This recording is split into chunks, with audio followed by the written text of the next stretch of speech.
Good evening, visitors. Welcome to the Australian War Memorial's last post ceremony. My name is Jenny Halpin, and joining us today from the Royal Australian Air Force is Corporal Taylor Clark. This evening's last post ceremony will share the story of Major Blair Inskip Swannell. Prior to his enlistment in the Australian Imperial Force, Major Swannell was a prominent international sportsman, playing rugby for the British and Irish Lions team, and following his emigration to Australia in 1904, he became a member of the Australian Wallabies. His story will be told shortly. This evening, we are honoured to acknowledge Mr. Ian Evans, Chairman of the British and Irish Lions Rugby Union, and Mr. Ben Culverley, Chief Executive Officer of the British and Irish Lions, accompanied by Mr. Phil Waugh, Chief Executive Officer of Rugby Australia. As always, we welcome the veterans who have served, those that are still serving, and the families that love and support them. The live stream of this ceremony is made possible by the Returned and Services League of Australia and the RSL and Services Clubs Association. We welcome members who are watching the broadcast of this ceremony across Australia. During this evening's ceremony, wreaths will be laid at the base of the Pool of Reflection by visitors to the memorial and students on behalf of Colby Catholic College visiting from Rockingham, Western Australia. Now, if you are able, could I please invite you to stand and join in singing the national anthem.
Those who require a seat, please be seated.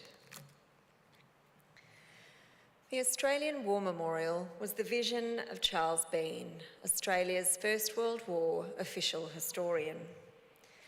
Bean landed with the Australian troops on Gallipoli and stayed with them at the front through to the end of the war.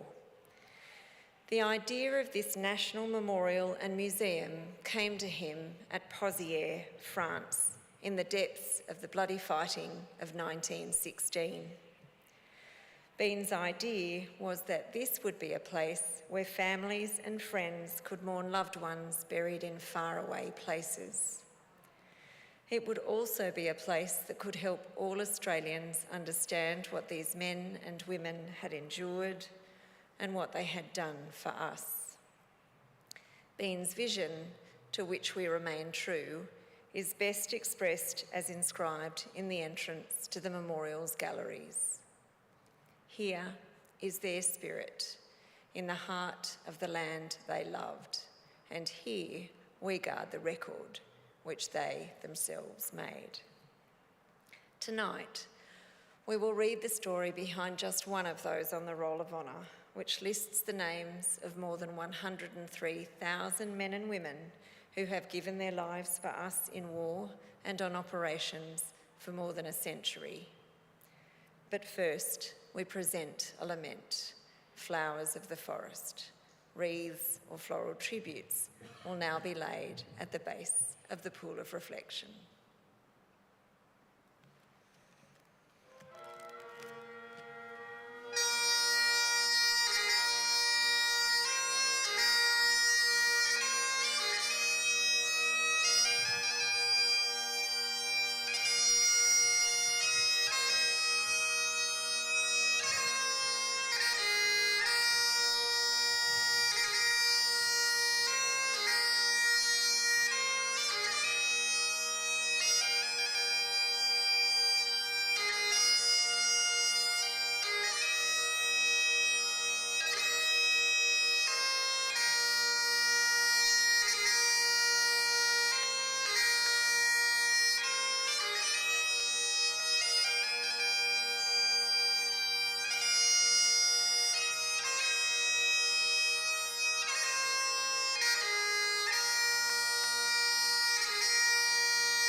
Today we remember and pay tribute to Major Blair Inskip Swannell.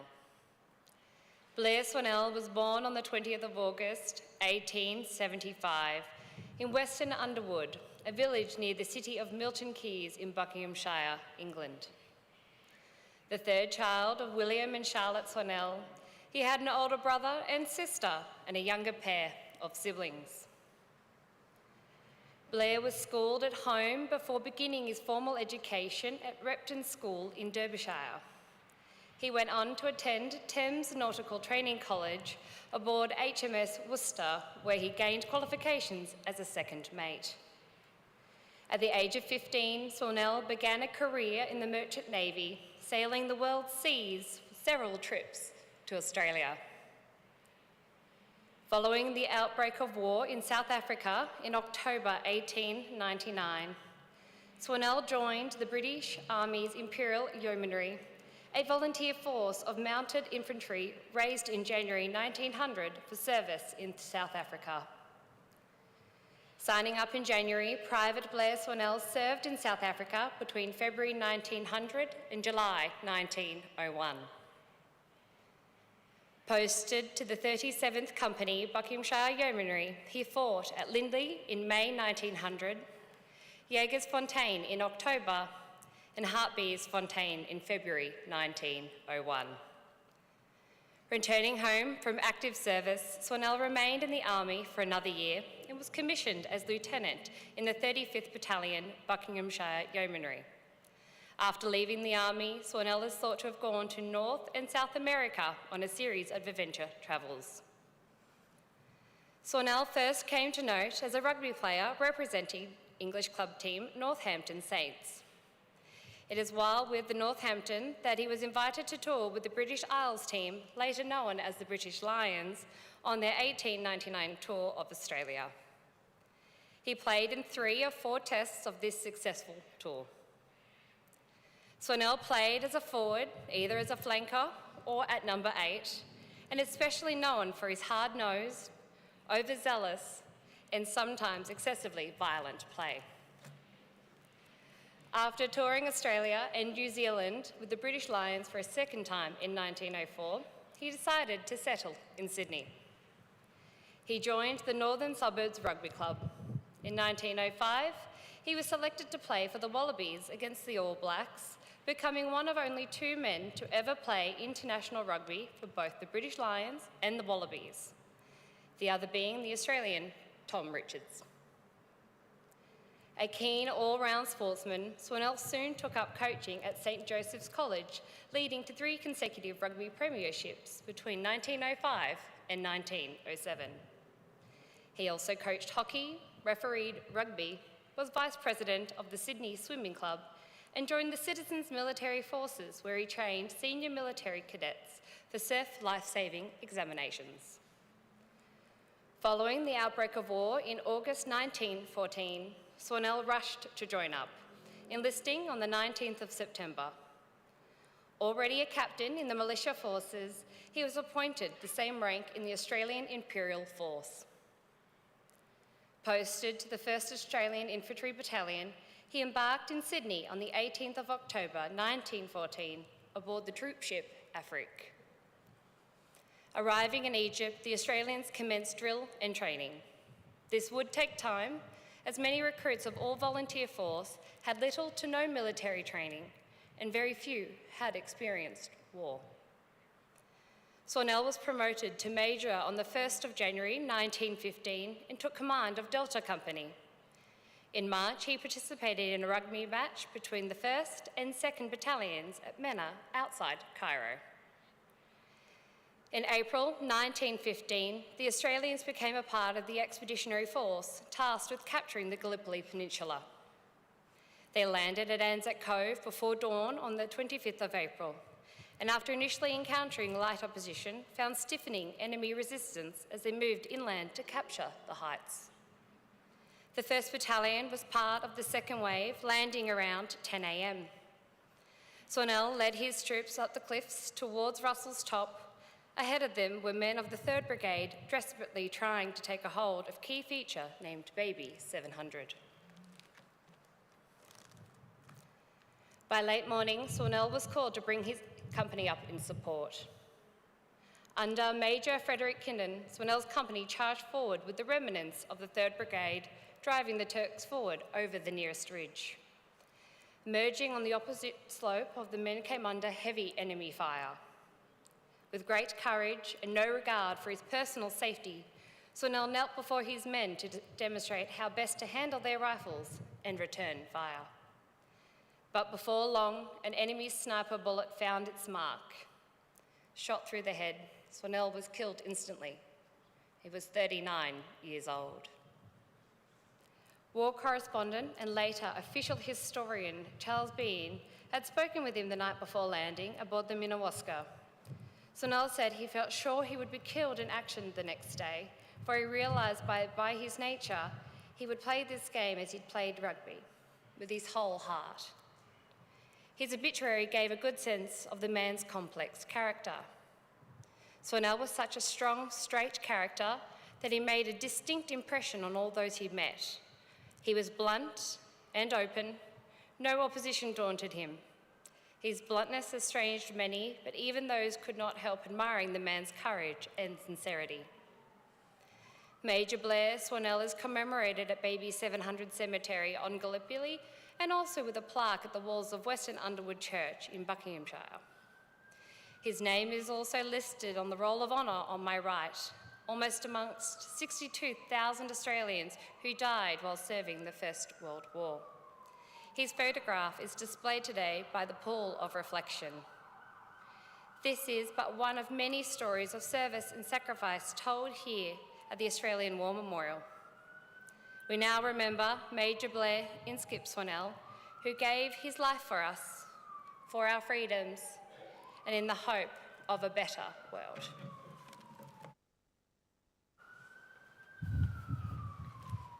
Please stand for the reading of the Ode and the sounding of the last post.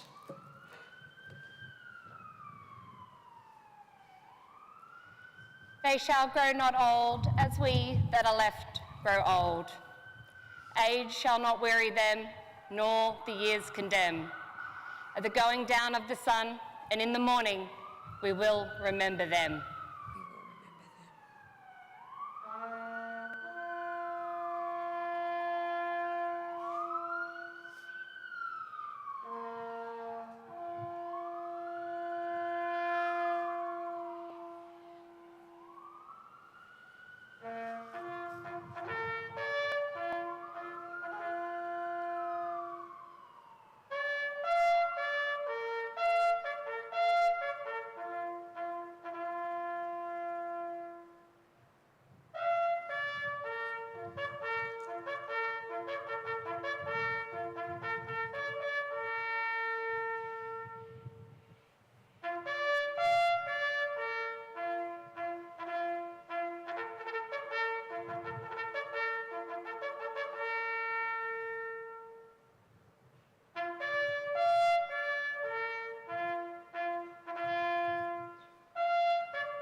Lest we forget. Lest we forget.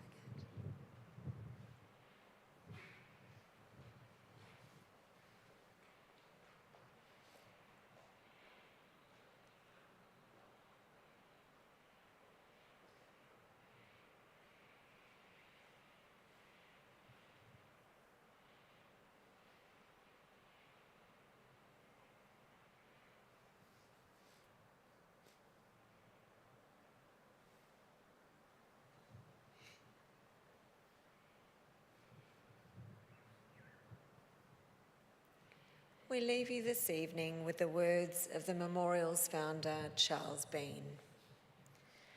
Many a man lying out there at Pozières or in the low scrub at Gallipoli, with his poor, tired senses barely working through the fever of his brain, has thought in his last moments, well, it's over.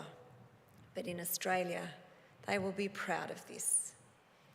Ladies and gentlemen, girls and boys, that concludes the last post ceremony. On behalf of our director, staff and volunteers, thank you for visiting the Australian War Memorial today. We wish you all a very pleasant evening.